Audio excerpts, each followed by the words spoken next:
Welcome to the Aggie Basketball Hour with Joni Taylor, live from Rudy's Barbecue on Harvey Road in College Station. Brought to you by Coors Light, Choose Chill, and Gig 'em Aggies. 2024 Coors Brewing Company, Golden, Colorado. Celebrate responsibly. Rudy's Country Store and Barbecue. Visit rudys.com to find the real Texas barbecue near you. And by Twisted Tea, hard iced tea for the 12th man. Please drink responsibly. Now, here's Steve Miller.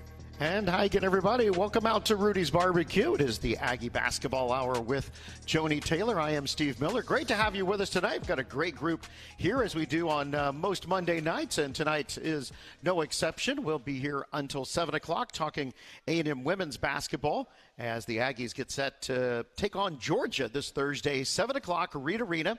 You can listen right here on the A&M Sports Network locally, Zone 1150. It'll also be on the SEC Network Plus. And we are glad to be joined by Joni Taylor. And a little traffic out there is a little busy. I experienced none. Really? Yeah. Yeah. You came from the busy part. I came from the busy part. Yeah. I also, Monday is my day to meal prep and try to get organized. Right. It was 5 o'clock, and then I looked up, and it was 5:45, and I was like, what happened to the time? So thank goodness Harvey Mitchell was good to me. Yeah. So, yeah.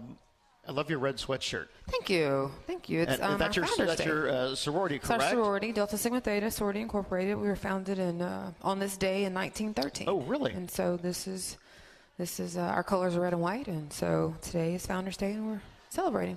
That's quite a note to keep up with, to know when the founding was, to wear your shirt. It's one thing to have the special day in question, but that's great. Mm-hmm. That's great. And we typically do a game in honor of the sororities and fraternities. We do. It's in February. Don't ask me the date. This is so far away, but it is in February. It's our Divine Nine game. It kind of coincides with Black History Month, and we'll invite all of the 9 fraternities, historical black sororities and fraternities to that game, and they'll wear their paraphernalia. Yeah, paraphernalia. Yeah. That is great. Everybody's got their own thing there. Texas A&M last week had to play at number 2 South Carolina and number 10 Oklahoma. Just another day in the SEC. Is when you look at the rankings just in the SEC. The same number of teams seem to be ranked. They're just kind of switching orders here and there. And to list all the teams in the SEC who are receiving votes and or ranked fills up most televisions. It just keeps reaffirming how challenging this league is. The strength of our league is why you come to it. It's why you play in it. It's what you want to be a part of. You're out to say that you are in the SEC. It also is just a grind, and it is a gauntlet. And so the conversation that we just continue to have with our team, is, listen, we started we're the only SEC team that started the first 4 games with top 25 opponents. And the conversation we had as a staff, I can say this now that we've kind of moved on the other side of it. We have all these plans and these other plans and these extra set of things. If we do this, we need to do this. And so when we looked at our schedule, we were like, we've got to get, it'd be great to go 2-2. Right, but we've got to get one of those wins, and we did that at home, and we were excited for our team, but also for our fans to be able to, to give them that at home. But we've got 12 games left. We've played 4. We've got 12 games left, and so this can look a lot different. When you look at the end of February, and so it's keeping our team positive, showing them the things we need to work on. Absolutely, we've got things to do, but we also just played 4 top 25 teams, so let's not. The world is not ending. Let's show up with the right mindset. Let's stay together and try to get some wins now that we're back at home.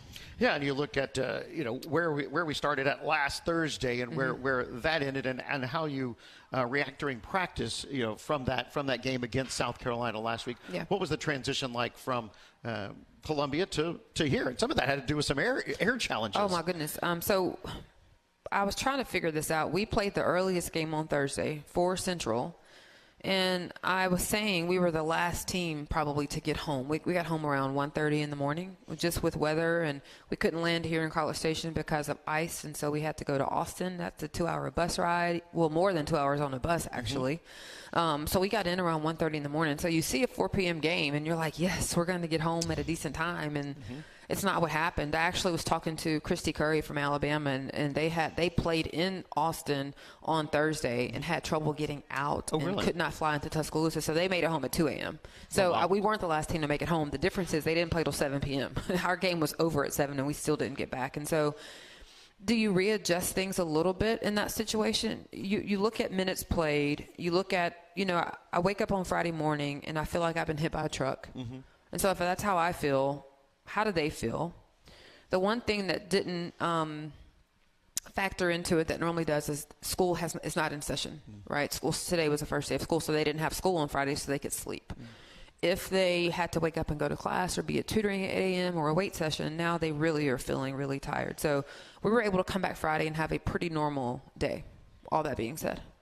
And that can be a positive at times because you got to turn the page. You have to turn the page. We addressed the things that were just really bad. There were some moments that I did not like at all at South Carolina, and there were some moments that were really good. And so we talk about those things, what contributed to those things on both ends. Why did this group do well, or what happened during this time period where we were able to come out and look like we had some life to us and we were organized and on the same page. And then, in particular, I thought against South Carolina, we took rushed shots, and we didn't take shots within our offense. And that led to easy transition buckets for them so getting them to understand, because we're not organized on offense, we are now not organized on defense. And we gave up some points in transition that we had gotten out of the habit of doing, but bad shots lead to that. So our rule is my shot can't surprise you and your shot can't surprise me. And we were surprised a lot on Thursday with some of the shots that we took. And credit South Carolina. They were more physical than us. They pushed us off of our line. They were first through to the ball. We want to be first through to the ball. We want to pursue the ball. And I just don't think we were the aggressor. Did manage to limit the number of turnovers in that game, which can sometimes just be crazy in that environment. 14 turnovers was our goal, and that's what we got. We were 14 turnovers against, and so we were happy with that number. Yes. But at the end of the day, empty possessions, is doom. Yes, against them. Right, for sure. So we turn the page and we're focusing on Oklahoma, which means not only did you just get off an airplane really late and get a practice, you got to get on another airplane just like that because of the back-to-back nature of how the schedule shakes out. Yes. So we practiced Friday, practiced Saturday morning, then we flew to Norman. And played a 4 o'clock tip against the number 10 team in the country. And, if you look at our second half against Tennessee, our second half against Ole Miss, and our second half against Oklahoma, we win all those halves. And the first quarter in particular at Oklahoma Sunday was just not good for us. And we played them to 4 points in the second quarter. That's something you can manage.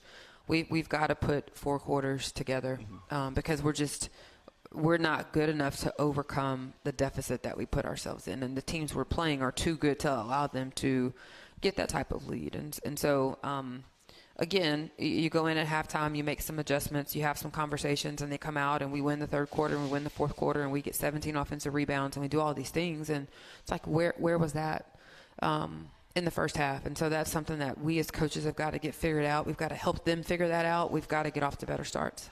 Anything you look back at on the way that the game started that just kind of even more so shake your head at? Oh, I think we let them get out in transition. So when I look at the Ole Miss game and I look at the Oklahoma game, we came out and let them do what we said they cannot do. At Ole Miss, it was protect the paint. They cannot get into the paint. And to start the game, they were just getting into the paint whenever they want to. And against Oklahoma, it was they cannot score in transition, and we cannot give them open threes. And their first 11 baskets were transition and threes. And so it's being locked into exactly what it is we're doing in terms of scouting report defense, running our stuff on offense, and then not allowing what's happening on one side of the ball to affect how you play on the other. And there's times where because we give up something defensively, we come down and we're not executing offensively. And there's times where because we didn't make a shot on offense, we now come down and we're thinking about that, and we're not locked into what we're doing on defense. And against any team in this league, but especially the ones that we've played against in these first 4 games, well, you make a mistake, they're going to make you capitalize on it. Yeah, and then you're closing one door, trying to close the door on the three-pointer, but you've got the other door with Reagan Beers, 6 foot and a lot to hold on to there, and the paint just, getting some easy baskets. Yeah, I mean, that's the thing. They stress you so much because they're running wide to the 3, and then you've got a 6'7" player in Reagan Beer who's up for every Player of the Year award there is out there that they're trying to find it with a huge target as well. And she ends up getting hurt, Yeah. unfortunately, in the third quarter with a shoulder injury. Right about the time business is really picking up for the Aggies. Starting to turn. Things are starting to turn.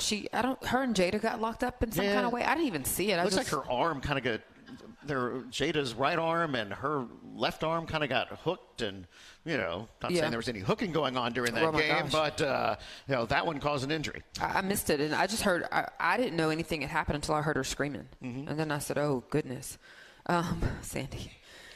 So you hate to see anybody go down, but in particular someone of that caliber. But hope she's okay. But yeah, we were starting to get some defensive stops. We were starting to run some offense. We were getting into a flow, getting the ball inside. Just ran out of time. Yeah, both teams seem to not be able to get some field goals to fall, but free throws are still free, and you guys had some pretty good success at that. We did, and we also gave them a ton. What did we foul them 22 times? How many times did we send them to the line? They were 17 of 23, and the Aggies were 23 of 29. Yeah. That's a lot of opportunities. I thought the whistle blew more in that game than any SEC game so far that we've played. Yeah, probably right. I thought they were pretty tight on the whistle, and then the things that they should have called, they didn't, and then some of the things that they called, I'm like, what are you calling? Sure. But we did foul. And that was probably our highest foul total this year in terms of sending a team to the free throw line. And then you have Sarah Jones, who drew 10 fouls. Yeah. Well, how does that even happen? Well, one of the things we talked about at halftime, I don't know if you have the halftime stat in front of you, but at halftime we'd only been to the line like 3 or 4 times. And so it's just, we have done a pretty good job of getting to the free throw line this year. And to come in at halftime and only be at the line 5 times, 6 times, 8 times max is what I'll give us. It's not enough. And so that was one of the things we talked about is that means we're not being physical, we're being soft, we're settling for jump shots, which we were. We were 3 for 19 from 3, I believe, Sunday. It's way too many threes for us. And so that was a conversation we had about being more aggressive and getting to the line, making them put their hands on us because we felt like they would foul us if we were aggressive and got to the rim. And then missed second half, Aisha Coulibaly. Yeah. Pours in, I think, 11. I think it was 11 second half points of her 16. Just things were clicking differently, it seemed, for everyone, including her. She's man, she's she's a quagmire for me right now in terms of just doing that the entire game. She is so valuable in so many ways, and even when she's not scoring, she can contribute. She's a great two-way player, but she's just got to be more aggressive. And we try to start off the game running a play for her, towards her, to kind of see how the defense is guarding her, whether it's ball screen action or getting her off a screen, just to see kind of what they're doing, so then we can kind of know what to do from there.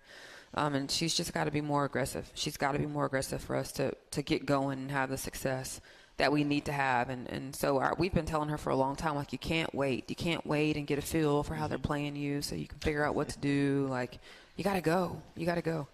You guys cut it down to, it was about 14 or so with about 3 or 4 minutes left. And it just couldn't get past that hump. It was like a basket here. We were kind of trading baskets and just needed that one more break. I'm trying to think. There was a sequence where we had gotten a stop, we'd scored, we gotten a stop, and we're right at this margin that you're referring to. Yeah. And then I think we give up a 3. And now you're back down 17, or now you're back down 14. And it just every time, again, good teams, all they need is one shot to swing the momentum. And every time we thought we had momentum, they took it back with the big play, with the 3, with another defensive stance. Get it down to 13. There's a minute left before but it just can't get a bucket to go. And it's like, well, what if the game goes 5 more minutes? It just needs a couple more minutes, and like this is a bad math problem. Or we play better in the first half. Right, and we don't need that. Or we play better in the first half. I will, you said something. I do think that we should go to 12-minute quarters instead of 10, but that's a whole different conversation we can get into. But we've got to play better. Sure. We've got to play better in the first half. Excellent. All right. Well, when you want a quick, delicious, and nutritious hot meal in minutes, look no further than Heat Up's convenient, high-protein meals on the go with local pickup in Aggieland. And head on over to heatups.com to place your order. Heat Up's, meals made simple. We are live from Rudy's Barbecue. It's the Aggie Basketball Hour with Joni Taylor from Learfield.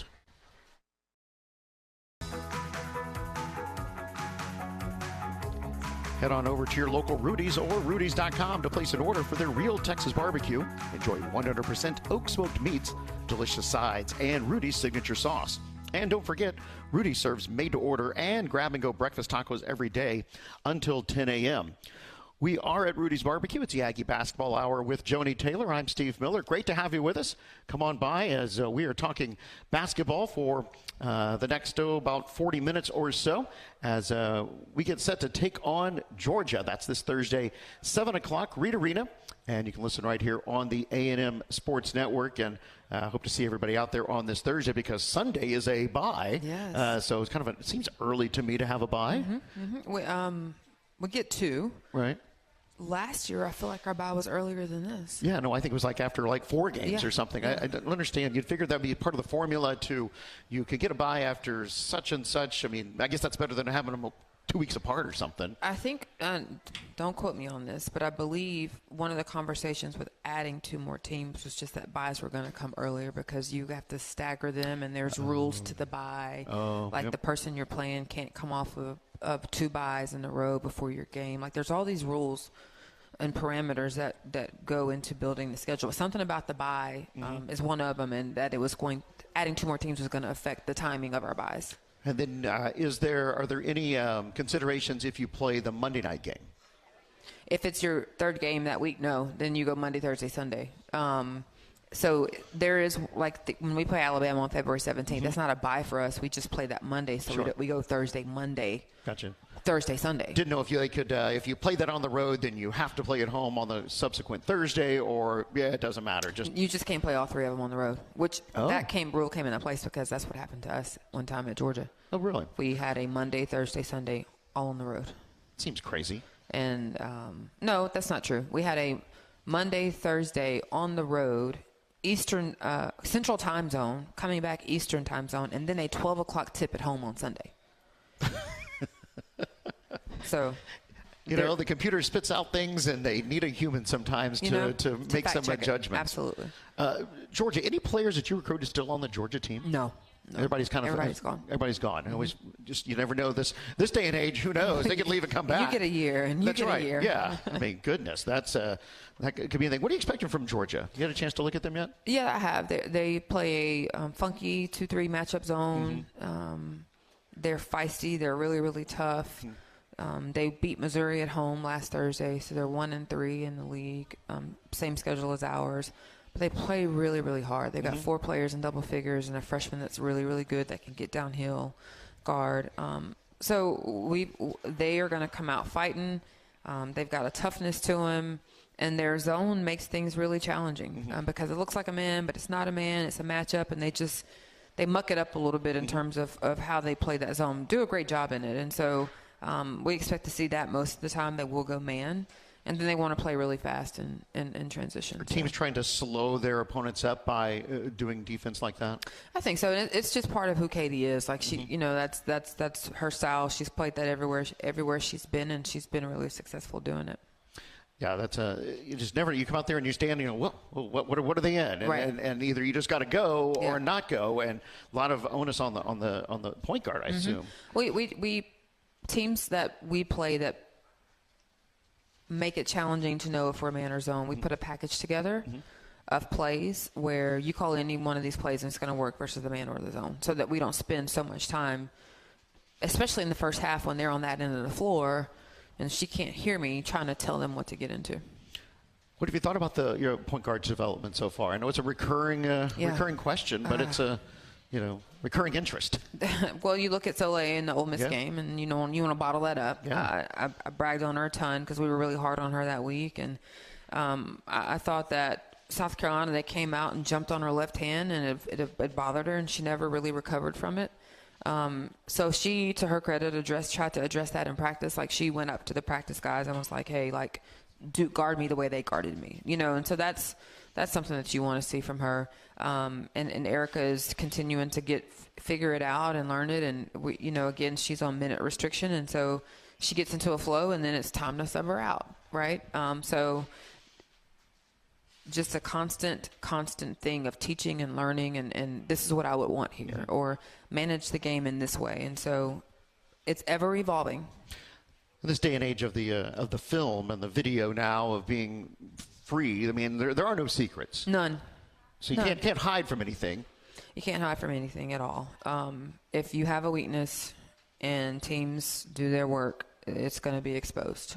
Same thing that we do. Yeah. And we tell our players all the time, if you were writing a scouting report on yourself, what would you say? And sometimes they ask us, well, what would you say? I'm like, you don't really want to know. Because we see you every day. That's right. So we can tell you everything, right? But there's this program called Synergy, and you literally can type in a high school player's name, a college player's name, and you type in, and it just spits out everything. When they go to the right, this is their percentage. When they go to the left, they're going to shoot a floater. They take a jump shot. They are best from the top of the key in the corner. They don't shoot it well from the left side of the floor. And so you can, force action based on what those reports tell you. And then you always want to let your eyes confirm that when you watch the film. And how much as a player can you ingest of that and let it transfer to success on the court? So an example of that would be against South Carolina. There's a shot chart of the entire floor. And if you split the floor in half, everything half to the right is green for South Carolina, and everything half to the left is red, which means they don't score well from the left side of the floor. So we showed the shot chart to our team. We put it in their package, and one of our game plans was to keep them on the left side of the floor in ball screen defense. Like, obviously, if it's on the right side, then we're going to do our normal thing. But if it's in the middle of the floor or on this side of the floor, then let's keep them over here and cut the floor is what we call it. Like, literally cut the floor and don't let them come back to the middle, because the information told us that they didn't shoot it as well from there. And then Tess Johnson proceeds to run down the left side of the floor and hit 3 threes. So Coach, you told us you wanted her over there. And so in those moments, that's when you're like, listen, that's what we didn't say leave her open, but we did say that they struggle from here. And that's where, players step up and make plays. But so when there's information that's simple and easy for them to digest in that way, we tell them. A lot of times we do things differently, and we as a staff know why we're doing it without sometimes telling the team, right? This is just why we're running this play, or this is why we're going to do this defensively. And then if they are struggling to do it or don't understand it, or we're in day 2 of our scout and we still haven't, it doesn't look the way it needs to look, then we might stop and say, hey, listen, the reason why we're doing this is because A, B, C, D, E. And if we don't get this figured out, then they are going to annihilate us from this spot, or they're going to defensively do this. And then they're like, oh. So you do find that with this generation that you have to give them a little bit of the why behind what they're doing, so they can have a better understanding of it. Because you're able to deliver the information in a variety of ways, whether it's simply on a video screen or on an iPad, or I'm sure via email or text. All of it. TikTok and Lord knows whatever else in addition to the practice court. How many ways are there? They watch it, they get it on paper, they get it sent to their phone, and then they do it on the practice floor. And then they recite it the day of the game in the huddle. Right. I think that's of interest that, before you start your shoot-around practice on game day, you've got players standing in front of everyone. You better say what you got to know. And you see someone practice before they get out there. Yeah. Remind me, who do I have? Who do you have? Yeah. Why is that important? Well, number one, it allows them to be locked in and take ownership of, like, our assistant coaches spend a ton of time preparing these scouts, watching film, making sure that we have every possible advantage or angle to put them in the best position to be successful. You've got to take some ownership in that too. You don't just get to show up and it be told to you and you not have any responsibility to know it. The other thing that it does, home and on the road, if they can pick up that scouting report as they're studying it and something they see on that paper sticks out to them one more time, what our turnover rate is for this game, how many threes we're trying to limit them to, how many fast break points we need, what are the keys to the game. If they can just remember those things and it sticks, it's something that just helps them take ownership and hopefully helps them on the court. And there's times where I'll say, let's talk personnel, and I'll let them go. And there's times that I ask them. Well, surprise. Yeah. No, you talk about number 2, because what they do is they do huddle up and get together and say, okay, I'm going to memorize this one and I'm going to memorize this one. And so it depends on how I'm feeling that day. If I don't want to get myself upset, I just say, hey, let's talk about personnel. But if there's like a Tennessee and Ole Miss were 2 games where because of how fast they play in transition, you could end up guarding anybody. Sure. And we were also switching a lot of things. So when we are defensively going to switch a lot of things and you could end up on anybody, then that is a scout where I'm definitely going to tell them who to talk to make sure that they have read everything and not just the position they have to study. Because for the most part, on their scouting report, it says, Soleil, you need to know number 2 and number 10. Kendall, you need to know number 10 and number 5. Lauren, you need to know number 24 and 35. And so those are the 2 numbers they study, the 2 players, and they don't really study everybody else, which is fair because that's who they're going to guard. But there's times where everybody needs to know everybody. We could dish out a scouting report to some of the folks here in the crowd and do the test on them after about 10 minutes or so and see how it holds up. We give our players a quiz during the year too. About twice a year, we'll type out, we'll give them a test and just our offense, draw this play up in 10 seconds or less. What are the plays we run out of bounds? We give that to them just again to keep them sharp and let them have some accountability. Yeah, it's not just basketball going up down the court. You've got there's a lot of knowledge involved here to take advantage of all the resources that you have to be prepared. Absolutely. Goodness. All right. When we come back, Christina Richardson is going to join us, and she holds the keys to how you may someday get on the team plane. Huh. That's what I heard. Anyway, may not be true at all. No? That's what I heard. We're live from Rudy's Barbecue. It's the Aggie Basketball Hour with Joni Taylor from Learfield.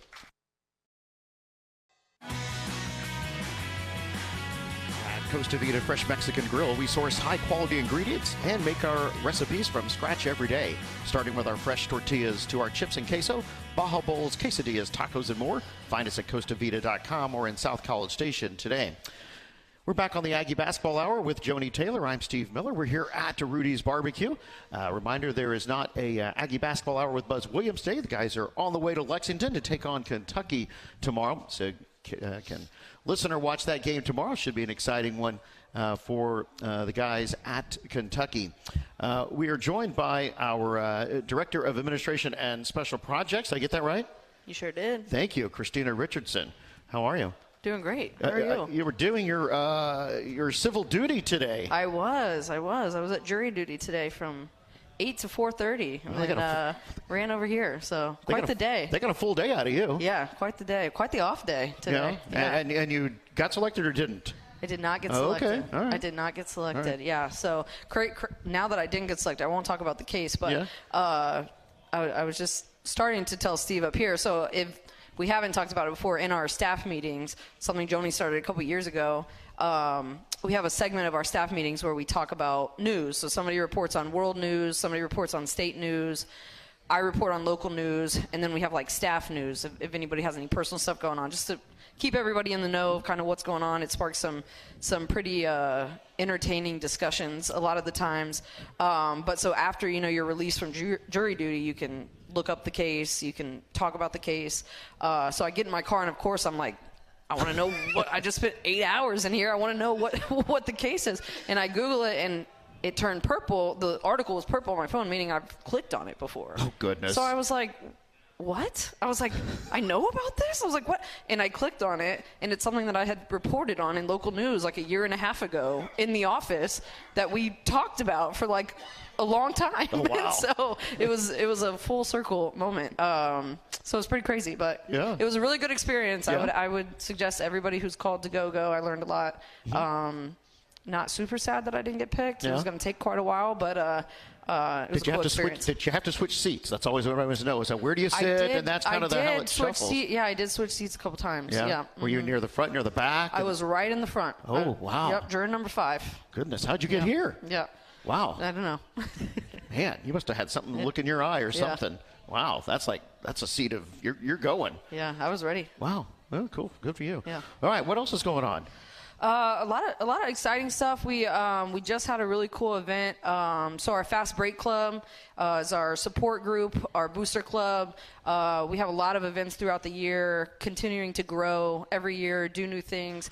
Something we've done for a couple years, but we switched it up a little this year. We just had our Day in the Life experience. So I thought it was really, really great. A certain level of Fast Break Club members got to come join us on a Saturday before we played Ole Miss. And we kind of show them kind of a day in the life. A lot of people in the room actually were there, so it's awesome to see you guys here.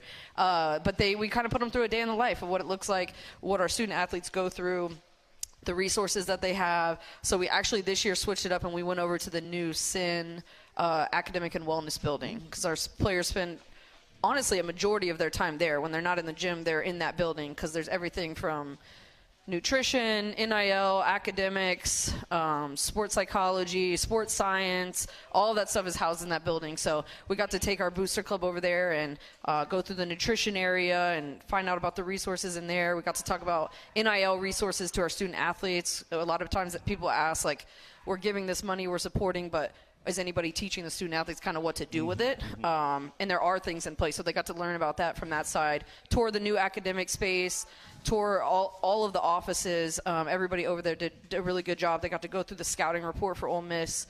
Then they came over and watched practice and got to meet with Coach Yo. We took them through the locker room. We just kind of get to kind of have a day in life. So it was pretty cool. Man, sounds like you wore some people out. Yeah, I know. And then it was the day that the men played Texas, so I saw them all back there right at night, and they were like, man, I feel like we've been here all day. And we're like, welcome. It's part of it. And you better be here the next day, too. Yeah, exactly. And they were, or I hope they were, because it was a pretty good time. So you talked about different levels of Fast Break Club.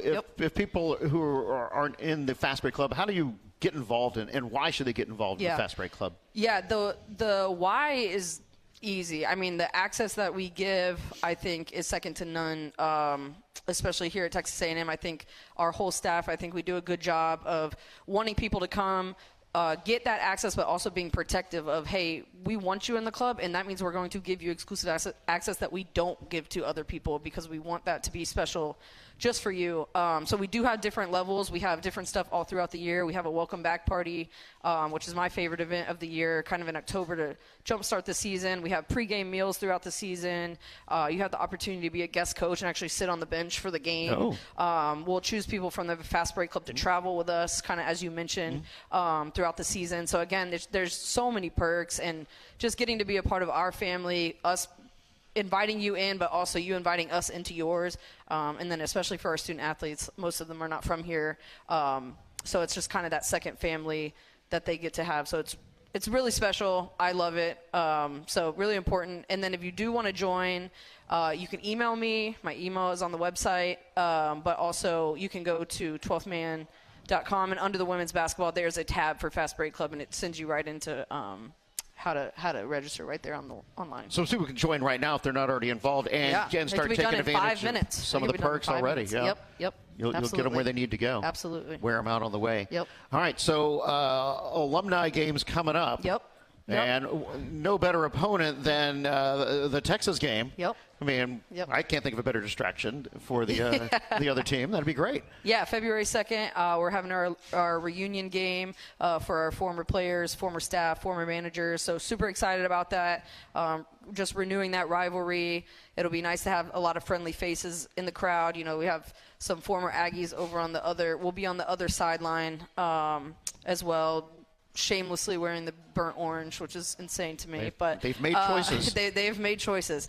But it's going to be awesome to have them back. We're going to have a couple of receptions along the way, do an on-court recognition of them, and just spend the weekend fellowshipping and being back together. I don't want to blindside you, but any idea how many former players we have Texas A&M? I was just wondering that the other day. I have no idea. We were to start counting.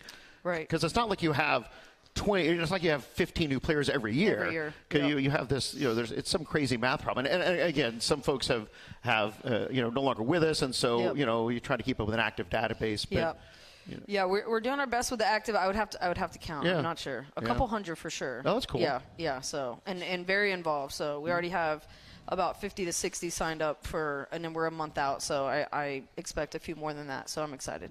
And Joni, I know that you've done a lot to try to get the former players to remain engaged, or if they weren't already engaged, to get engaged from the get-go. How important is that integration? Well, I think that anytime you have someone who has spent their collegiate years, sacrificing, getting an education, getting a degree from Texas A&M, you want them to always feel a part of. And it's super important. Coach Blair was here for 19 years, and we wanted that to be a smooth transition. And it was helpful that Christina was still here. It was helpful that because I was in the league, a lot of them were familiar with me. But you still want to make them feel welcome because they don't know. And so when we first got here, we put together boxes. Christina was really involved in coming up with that, and we sent for all of the former players that we had contact information for. We sent them boxes, just welcome boxes, and I had a note signed in it, just sending them gear and saying, "Hey, come back." And anytime that we can get them to come to College Station, or even we had former players at the game in South Carolina last Thursday. We also send them birthday cards. I handwrite a birthday card to all of them that, again, we have contact information for. I write them a note, a birthday note. It's important. I look at all of the history and all of the success that Texas A&M women's basketball has had, whether it was in the Big 12 or in the SEC.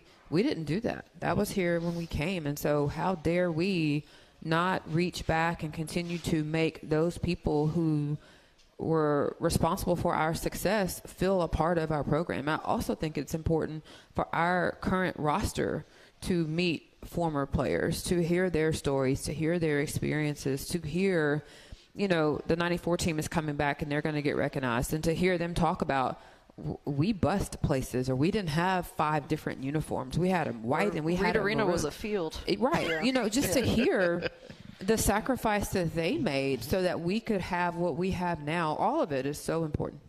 And we have, one of the other connections with former players is some of the former managers and student trainers. Some of them have connections not only with Rome, but to find some of these former players that they're friends with. 100%. Yeah. I served as a student manager for 4 years here. So that is like, we have our own little crew. So really happy to be able to include them in that. But yeah, I am biased, but we're the ones that are going to put it together. So when I need something, I'm going to the managers first. Hey, reach out to your people that you were with, because I wasn't here with them. You reach out, and I get answers 10 times faster than when I reach out to the former players on their own. I love them all, but we know who you're talking about. Yeah. We're not going to name names. All right, Christina, thanks for joining us. Thanks, Steve. Christina Richardson, everybody. When you need a new roof or just have a pesky leak, you want to call the winning team at Schulte Roofing, home of the Bulletproof Roof Guarantee. Get the best. Visit SchulteRoofing.com. We're live from Rudy's Barbecue. It's the Aggie Basketball Hour with Joni Taylor from Learfield.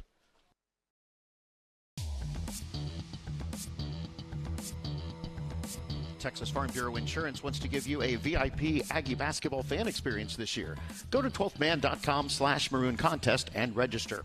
One winner and a guest will receive game tickets, a Joni Taylor autographed basketball, and will be recognized on the video board during the game. Register today at 12thman.com.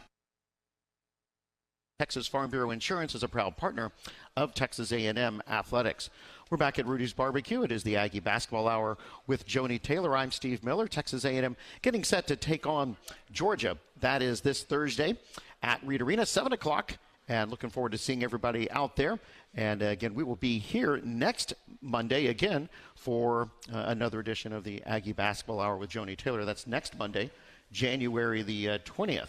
All right. So we have a question from Elizabeth. Elizabeth has a question, although she left, and so we're going to write down the answer in case she's not listening on the way to her next activity. What are some of your favorite shooting drills? Because my middle school team could use them. Oh, goodness. Could try them. Sorry. That was, I edited that. Yep. So I have a lot of shooting drills, and they're in the category of full court, half court, conditioning shooting drills, or technique shooting drills.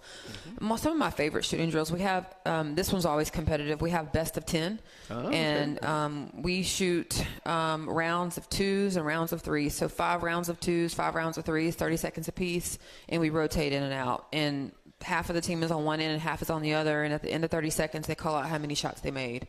And when 10 is over, again, 5 rounds of 2s, and they go 5 rounds of 3s, whichever team won the most rounds wins, and the other team has some form of punishment, of down and back, burpees. So that one's good because it gets them going, gets them competitive, and it just gets up a ton of shots.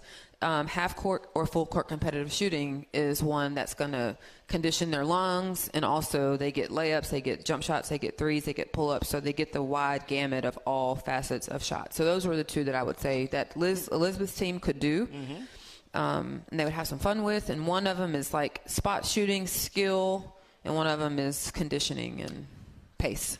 Why is it important to make them competitive? Listen, the best players that I can think of may not have been the most talented, but they were the freaking most competitive.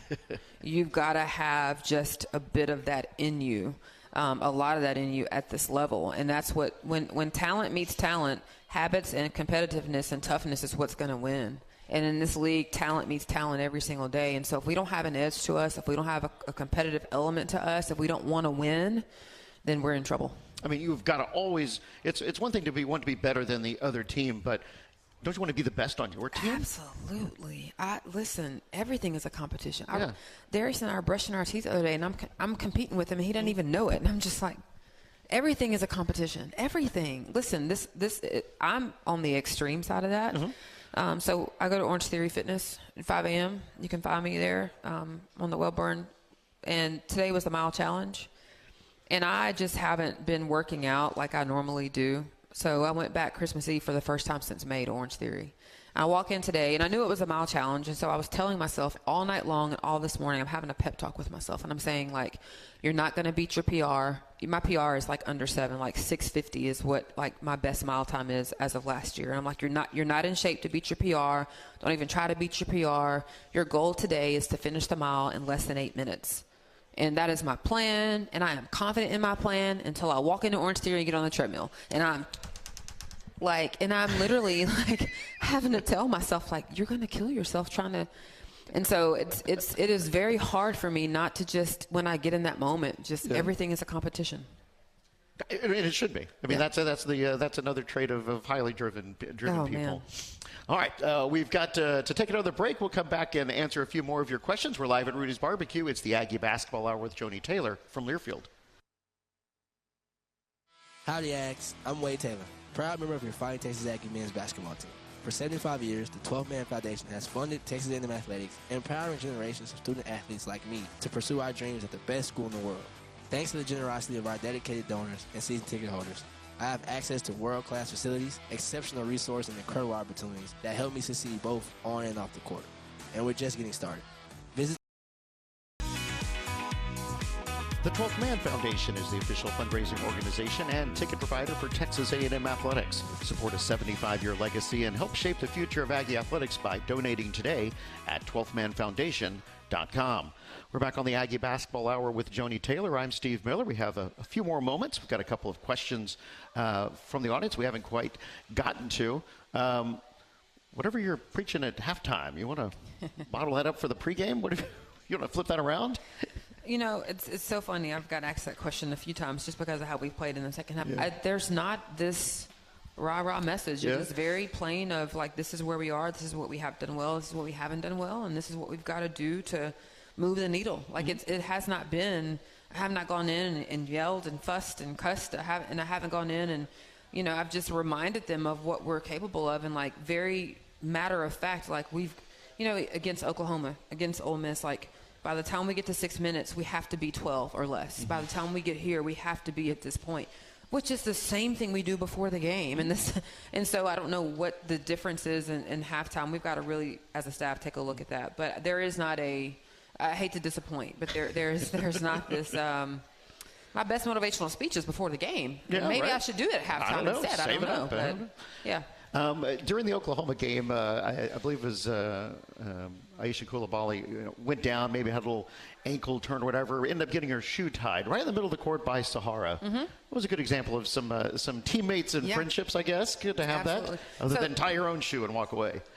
She's there, and I'm like, okay, do I come out? Because if I walk out on the court, she has to get subbed out.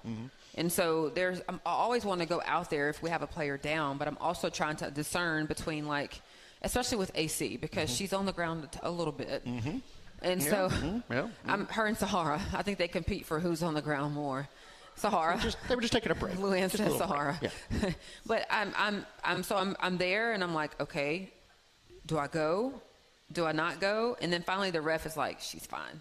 And then I look over and like Sahara is like tying her shoe. So, yeah. And I think she tied it a little slow just to get a little extra breather there. Yeah. It's all planned out. All right. Well, that's it. We've knocked another show out here, and we got the Bulldogs coming to town. So looking forward to Thursday night at Reed Arena when Georgia comes in, and hope to see everybody else out there. I think it's a black game. Is Thursday a black game? Wear your black on Thursday. Okay, cool. Yeah, we'll be in our black uniforms on Thursday. Oh, sounds great. Yeah. Excellent. All right. Well, our thanks to our engineers, Kevin Minchow, and to Lacey Williams back in Jefferson City for Coach Joni Taylor. I'm Steve Miller. Have a great night. This is the Aggie Basketball Hour with Joni Taylor from Learfield.